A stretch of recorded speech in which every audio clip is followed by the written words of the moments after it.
Hi friends, అందరూ ఎలా ఉన్నారు? నేనైతే చాలా బాగున్నాను. ప్లీజ్ మన ఛానల్ని ఎవరైతే చూస్తున్నారో వాళ్ళందరూ లైక్ చేయండి, షేర్ చేయండి, సబ్స్క్రైబ్ చేయండి. ఛానల్ కొంచెం సపోర్ట్ చేయండి. మరిన్ని వీడియోస్తో మీ ముందైతే ఉంటాను. సో ఏంటంటే మా ఫ్రెండ్ ప్రజెంట్ ప్రెగ్నెంట్ అనమాట.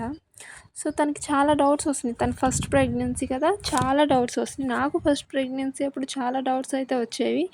సో క్లారిఫై చేయడానికి నేను అందరినీ తనలాగే అడిగేదాన్ని అనమాట. ఇలా ఏంటి, అలా ఏంటి అని అడిగేదాన్ని. కామన్, అది ఎవరికైనా కామన్, కొంచెం భయం ఉంటుంది. సో చెప్తున్నాను అనమాట. సో కొంతమందికైనా ఇది యూజ్ అవుతుందేమో అని చెప్పి ఈ వీడియో అయితే చేయడం అయితే జరుగుతుంది. బట్ ఫస్ట్ వామిటింగ్స్ వస్తుంది బాగా అంటుంది. సో ఫస్ట్ 3 మంత్స్ వామిటింగ్స్ అనేవి కామన్. కానీ డాక్టర్ని అడిగితే టాబ్లెట్స్ అనేవి ఇస్తారు, నో ప్రాబ్లం. మళ్ళీ ఇచ్చింగ్ బాగుందంట. ఇచ్చింగ్ అనేది అది కూడా కామన్ మన ప్రెగ్నెన్సీలో. ఒక్కసారి డాక్టర్ని అడిగితే క్రీమ్ ఇస్తారు, దానికి కూడా నో ఇష్యూ అనమాట. కాకపోతే మరీ డల్ అయిపోతుందంట. ఇప్పుడు బాగా డల్గా ఎక్కడ కూర్చుంటే అక్కడే ఉంటుందంట, పడుకొనే ఉంటుందంట.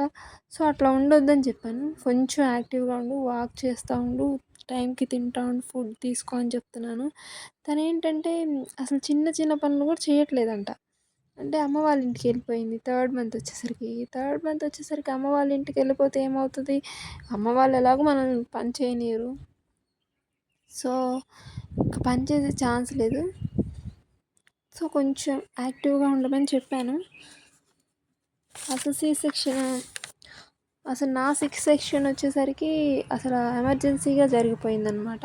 మేము అప్పుడు జస్ట్ చూయించుకోవడానికని వెళ్ళేసరికి అక్కడ అంటే నాకు 2 days ముందు నుంచే నాకు మూమెంట్స్ అనేవి తెలియట్లే, కొంచెం లైట్గా తెలుస్తున్నాయి. సో వెళ్ళాము అక్కడికి. వెళ్తే నేను చెప్పాను, నాకు మూమెంట్స్ అనేవి 2 days నుంచి కొంచెం లేట్గా తెలుస్తున్నాయి అని చెప్పాను. చెప్తే మేడం స్కానింగ్ రాశారు. స్కానింగ్లో మరి ఏమైందో తెలీదు. మేడం స్కాన్ చూపించేసరికి ఆపరేషన్ అనేది చేయాలన్నారు. సరే ఆపరేషన్ అంటున్నారు. మేమైతే ఏం తీసుకొచ్చుకోలేదు, లగేజ్ ఏం తెచ్చుకోలేదు. మా అన్నకు ఫోన్ చేసి ఇట్లా ఆపరేషన్ అంటున్నారంటే మా వదిన ఉంటుంది ఇంట్లో. సో తనంతా సర్ది పంపించేసింది అనమాట. పంపించేస్తే మా హస్బెండ్కి కూడా కాల్ చేసాం. తను వచ్చేంత టైం కూడా లేదు. తను వచ్చేసరికి నాకు ఆపరేషన్ చేసేసారు. సో అంత ఎమర్జెన్సీ అయిపోయింది. అంటే బాబుకి హార్ట్ బీట్ అనేది సరిగ్గా లేదు అని చెప్పారు. ఆపరేషన్ చేసేంతవరకు మేము నమ్మకం చెప్పలేమని కూడా చెప్పారు.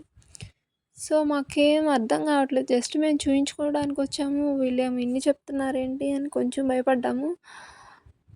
బట్ ఓకే, ఏదైతే అదైంది. ఆపరేషన్ చేయమన్నారు మా అమ్మ వాళ్ళు. సో చేసేసారు. సో నాకైతే సి సెక్షన్ అయింది. తను నార్మల్కి ట్రై చేస్తుందంట.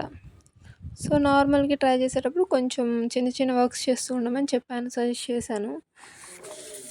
ఇంకోటి ఏంటంటే స్కానింగ్లోకి వచ్చేసరికి నేను స్కాన్ కూడా మీకు ఆల్రెడీ పెట్టాను, అక్కడ చూడండి.